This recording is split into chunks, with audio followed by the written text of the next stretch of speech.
North Bengal কোথায়? কোচবিহার। কোচবিহার একটা দারুণ জায়গা, নর্থ বেঙ্গলের শ্রেষ্ঠ জায়গা। কোচবিহার থেকে আসার জন্য প্রথমত তোমাকে অনেক স্বাগতম। দ্বিতীয় একটা কথা দাদা, সোশ্যাল মিডিয়ায় এসে দেখলাম যে উত্তরবঙ্গের লোক কিছু না পারুক মানুষকে ভালোবাসতে পারে। আমি হ্যাঁ, আলিপুরদুয়ার তো ফেমাস জায়গা। আলিপুরদুয়ারে কি নেই?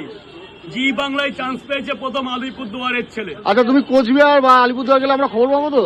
তোমাকে জানিয়ে যাবো, বাড়িতে থাকবো একদিন, ডাল ভাত আর আলু সেদ্ধ খাবো। আরে ভালোই খাওয়াবো, ভালোই খাওয়াবো। মাংসের চাইতে ডাল ভাত। তোমার সাথে দেখা করে ভালো লাগলো, খুব ভালো লাগলো। কলকাতায় আসলে একটু দেখা তোমার করে পাওয়াটাও যেও। খুব সুন্দর, খেলাম, টেস্ট আর করলাম। একটা কথা কি, যে আসলেই পাওয়াটা খেতে হবে এমন কিনো না। তোমার সাথে দেখা করতে আসবো আবার এরপরে। মানুষের আশীর্বাদটা দরকার। কি রে মা?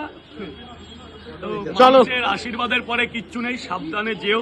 ঠিক আছে, চলো। 27 তারিখে আবার যাচ্ছি তোমার এনজিপি নিউ জলপাইগুড়ি। আচ্ছা। ওখানে দীনবন্ধু মঞ্চ আছে। আচ্ছা, ওখানে আমাদের খুব সম্মান করে, বারে বারে ওই একই জায়গায় যায়।